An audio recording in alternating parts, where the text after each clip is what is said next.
أعوذ بالله من الشيطان الرجيم. بسم الله الرحمن الرحيم. بسم الله الرحمن الرحيم. إن الحمد لله نحمده ونستعينه ونستغفره ونعوذ بالله من شرور أنفسنا ومن سيئات أعمالنا. من يهديه الله فلا مضل له ومن يضلل فلا هادي له. وأشهد أن لا إله إلا الله وحده لا شريك له وأشهد أن محمدا عبده ورسوله صلى الله عليه وعلى آله وأصحابه وتابعهم أجمعين. Barcha maqtovdanlar, hurmatlovlar, tubanchiliklar Alloh taolaga tegishli. Biz anig'ina maqtaymiz, annangina yordam so'raymiz, annangina yorliqovni yolvoramiz. Nafslarimizning buzuqligidan, amallarimizning nasharidan biz Alloh taolaga sığınamiz. Kimni Rabbimiz o'zining keng rahmati bilan to'g'ri yo'lga ko'ndirsa, uni hech kim adashtirmas. Kimni Rabbimiz o'zining g'adilligi bilan adashtirsa, uni hech kim to'g'ri yo'lga ko'ndirmas. Shahidlik beram shunliqda Alloh taoladan boshqa hech bir ibodat qilinirga loyiqli zot yo'q. Yolg'iz aning tengdoshi yo'q. Ham shahidlik beram Muhammad sallallohu alayhi va sallam Alloh taolaning quli ham elchisi ekanligini, aning ahli bayti, sahabalarga, tabiinlarga ham to'g'ri yo'ldan boruvchi barcha mu'min musulmonlarga Allohning salami, rahmati va barakati bo'lsa edi. O'zgan xutbamizda biz gunohlar turida qarab ketgan edik. Payg'ambar sallallohu alayhi va sallamning kichkinagina gunohni da ixtiborsiz qoldirmasqa degan nasihatdan qarab ketgan edik. Ham endi gunohlardan qutulish yo'llari ul tavba etu. Islom g'olimlari aytuvuncha har gunohdan tavba etu vojib, tegishli. Allah Rabbimiz mu'minlarga amr etib ayta: A'udhu billahi minash shaytonir rojim va tubu ilallohi jami'an ayyuhal mu'minuna la'allakum tuflihun. Rabbimiz ayta: ey mu'minlar, barig'izda Allohdan g'afur so'rag'iz, ham anga tavba etigiz, shayat o'ngishqa erishirsiz de. Allah Rabbimiz ikinchi bir oyatida ayta: A'udhu billahi minash shaytonir rojim ya ayyuhallazina amanu tubu ilallohi tawbatan nasuha. Ey iymon keltirgan bandalar, Allohga ixlosdan tavba etigiz deb. Ya'ni haq, niqli tavba bilan ul tavba sababli ilikdan qilgan gunoh xatolarga surtilir. Nu'man ibn Bashirdan keltiriladi, Umar ibn al-Xattob radhiyallohu anhu dan aliga oyatdagi ishkirsiz nasuha tavbasi to'g'risida so'radilar. Hamul aytdi: bu kishining gunohidan tavba etib, anga menga aylanib qaytmovi deb. Abdullah ibn Mas'ud radhiyallohu anhu da shu fikrda bo'lgan. Shu hadislardan chiqib g'olimlar tavbaga belgilama beradilar. Nasuha ishkirsiz tavba ul hozirgi zamonda gunohdan uzulu, o'tgan zamonda uni qilgan ishini o'kinu, ham kelajakda anga aylanib qaytmasqa deb niqli niyat qiluvdi. So'ngan agar banda kishi haqlarına kirgan bo'lsa, ul haqlarni qaytaruv tegishli. Masalan, zulm bilan kishi molini talasa, uni hujasini qaytaruv, g'aybat silasa, hujasidan g'afu o'tinu. Abdullah ibn Maqildan keltiriladi: men atiyim bilan Abdullah ibn Mas'ud radhiyallohu anhu yanına kirdim de. Ham atiyim ondan so'radi: sen eshitdingmi Alloh elchisining ukinu tavba ul deganin? Ham Abdullah ibn Mas'ud aytdi: ayyi deb. Ya'ni payg'ambar sallallohu alayhi va sallam kishi agarda gunohini ukina ekan, uni tavba deb anglatib ketgan. Zir ibn Hubaysh ayta: Ubay ibn Ka'bdan so'radim.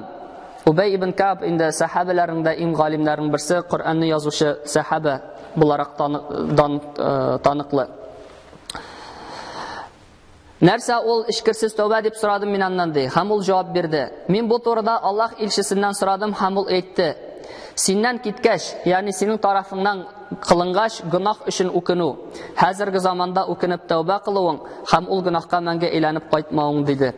Alloh Rabbimiz oyatni davom eta: Asa robbukum an yukaffira ankum sayyi'atikum va yudkhilakum jannatin tajri min tahtiha al-anhar. Tahqiq Rabbimiz qilgan gunohlaringizni g'afur etar, ham ostlaridan yilg'alar og'ib turuvchi jannatlarga kirtir. Ham Alloh Rabbimiz ayta: Yawma la yukhzillahu an-nabiyya wal-ladina amanu ma'ahu nuruhum yas'a bayna aydihim wa bi aymanihim yaquluna rabbana atmim lana nurana waghfir lana إنك على كل شيء قدير. Аллах Раббыбыз айта, ул көнне Аллах пәйгамбәрне һәм аның белән булган мөэминнәрне хур итмәс. Аларның нурлары алларыннан һәм уң тарафларыннан йөрер. Алар әйтерләр: Раббыбыз, безгә нурыбызны тутырып бир, безне гафу ит, дөреслектә синең һәр әйбергә кудрәтең җитә дип.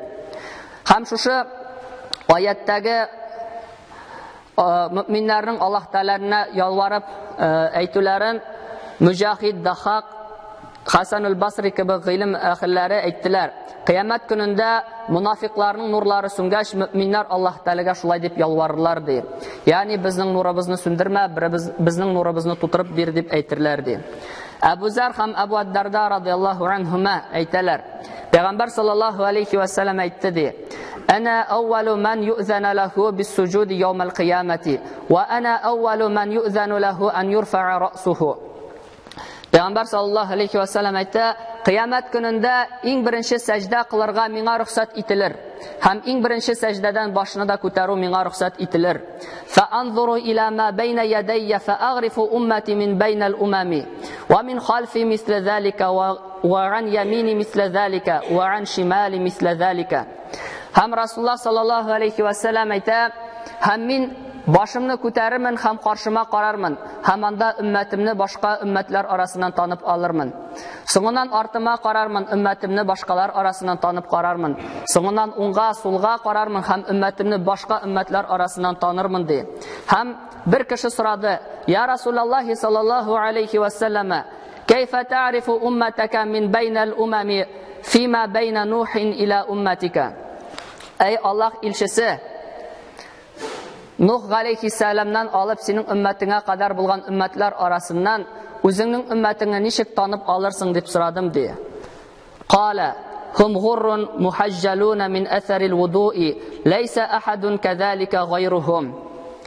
Расулуллаһ саллаллаһу алейхи ва саллям әйтте: "Аларның таһарат алу сәбәпле маңгайларында һәм аякларында из булыр" ди.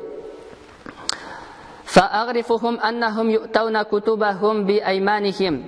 Шулай ук мин аларны танырмын тагын бер сыйфат буенча, аларның гамәл китаплары, гамәл дәфтәрләре уң яктан бирелер.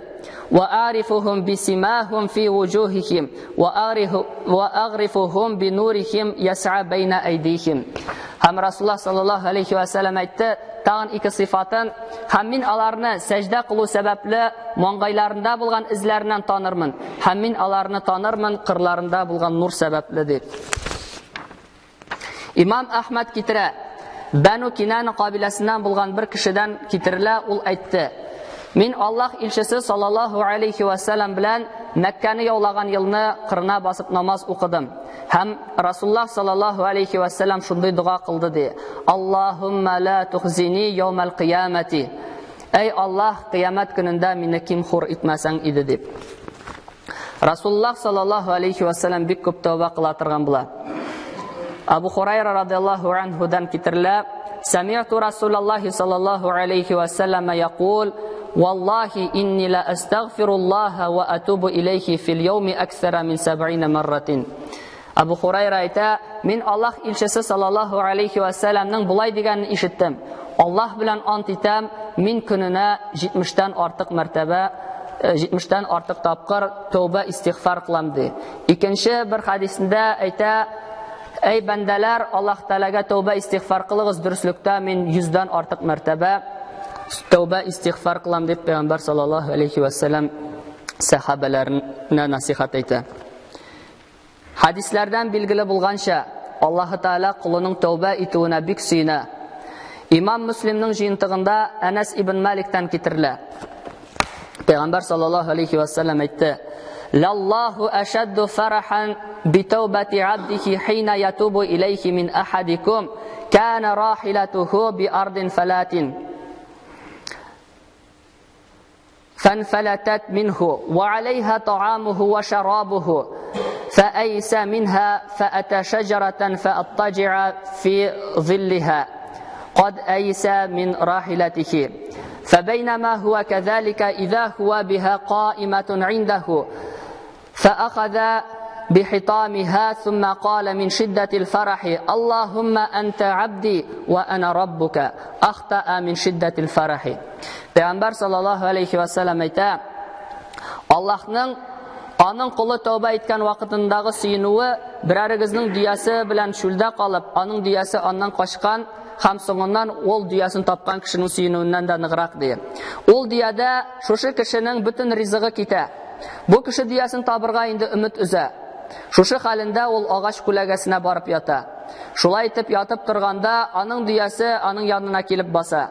Бу кеше аның йөгәнен кулына ала һәм нык сөенүеннән хаталанып, «Эй Аллаһ, син минем кулым, ә мин синең Раббың» дип әйтә ди. Аллаһ Таала ди, тәүбә итүче кешегә, шушы кешегә караганда да ныграк сөенә ди. Аллаһ кулына тәүбә итәргә мөмкинлек бирә, хәтта аның җаны бугазына җиткәнче. Абдулла ибн Гумардан радиллаһу анһумадан китерелә: «Инналлаһа азза ва җалла яқбалу тәүбәтәл абди ма лам югаргир».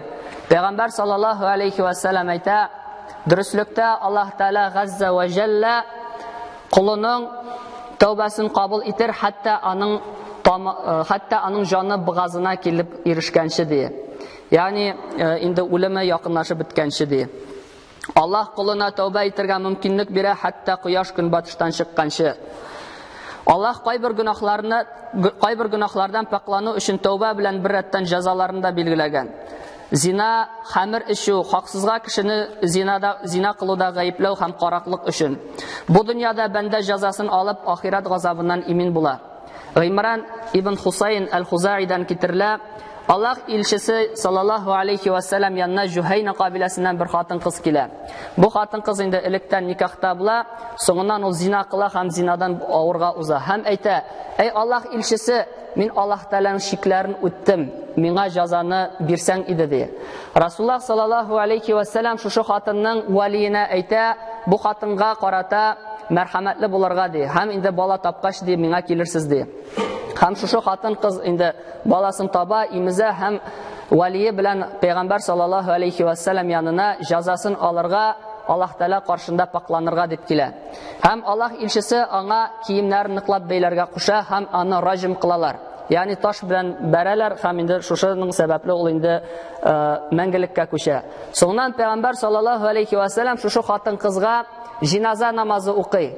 Умар ибн аль-Хаттаб радиллаһу анһу сорый: "Эй Аллаһ илчесе ди, син шушы зина кылган хатынга җиназа намазы укыйсыңмы?" ди. Пәйгамбәр саллаллаһу алейхи ва саллям әйтә: "Ул хатын ди, шундый тәүбә кылды ки, аның тәүбәсен 70 Мәдинә әһленә бүлсәң дә җитәр иде" ди. Аллаһ Раббыбыз һәр барчаларыбызга да ныклы иман, тауфик, хидаят, истиқамат бирсен, һәр даим Аллаһ Таалага тәүбә истигъфар кылучылардан кылса иде. Аллах Всевышний сказал в Коране: «О верующие, кайтесь, и пусть ваше покаяние будет решительным, без возвращения к греху». Ибн Маджа передает слова пророка, саллаллаху алейхи вассалям: «Тот, кто совершает искреннее покаяние в своих грехах, как будто бы не совершал их». Есть рассказ о том, что когда пророк Мухаммад, саллаллаху алейхи вассалям, читал джиназа за одну женщину, которая была замужем и совершила большой грех, прелюбодеяние, Умар ибн аль-Хаттаб, радиллаху анху, удивился и спросил: «О посланник Аллаха, ты читаешь намаз за ту, которая совершила прелюбодеяние?»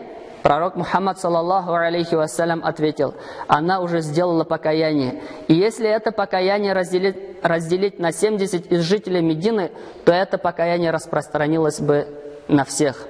Это значит, что Аллах Та'аля принял ее покаяние. Чтобы покаяние от тауба было принято, нужно выполнить 3 условия. Первое – это отстраниться от греха. Второе – искренне сожалеть о содеянном. И третье – сделать решительное намерение больше не возвращаться к этому греху. Если же грех ущемляет права другого человека, то вдобавок к перечисленным условиям надо попросить прощения у этого человека и вернуть ему то, что ему причитается. وأقول قولي هذا واستغفر الله لي ولكم ولسائر جماعة المسلمين إنه هو الغفور الرحيم السميع الدعاء.